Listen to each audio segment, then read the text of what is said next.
In a narration found in Sahih Muslim, number 6593, the Holy Prophet Muhammad, peace and blessings be upon him, explained the meaning of backbiting and slander. Backbiting is when one criticizes someone in their absence in a way which would be displeasing to them, even though it is the truth. Whereas, slander is similar to backbiting, except that the statement is not true. These sins mainly involve speech but can include other things, such as using hand signals. These are both major sins, and backbiting has been compared to eating the flesh of the corpse of one's brother, in the Holy Quran. Chapter 49 Al-Hujurat, verse 12. And do not spy or backbite each other. Would one of you like to eat the flesh of his brother when dead? You would detest it. It is important to understand that these sins are worse than most of the sins which are between a person and Allah, the Exalted. This is because the sins between a person and Allah, the Exalted, will be forgiven by Him if the sinner sincerely repents. But Allah, the Exalted, will not forgive a backbiter or a slanderer until their victim forgives them first. If they do not, then on Judgment Day the good deeds of the backbiter slanderer will be given to their victim as compensation, and if needed, the sins of the victim will be given to their backbiter slanderer until justice is established. This may well cause the backbiter slanderer to be hurled into hell.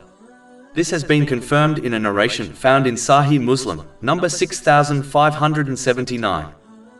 Backbiting is only lawful when one is warning and protecting another person from harm, or if a person is resolving a complaint against another person with a third party, such as a legal case.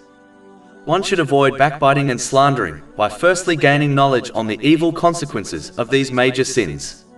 Secondly, a person should only utter words which they would happily say in front of the person, full well knowing they would not take it in an offensive way.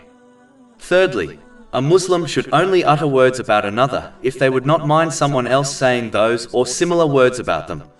Meaning, they should talk about others how they want people to talk about them.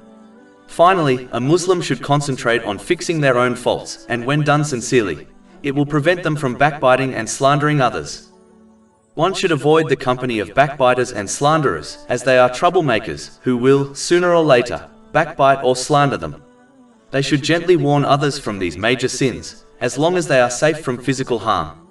They should never believe the gossip spoken about others, as the vast majority of gossip is either completely false or it is mixed up with many lies. One should instead defend the honor of others, just like they would like people to defend their honor in their absence. The one who behaves in this manner will be protected from hellfire by Allah, the Exalted.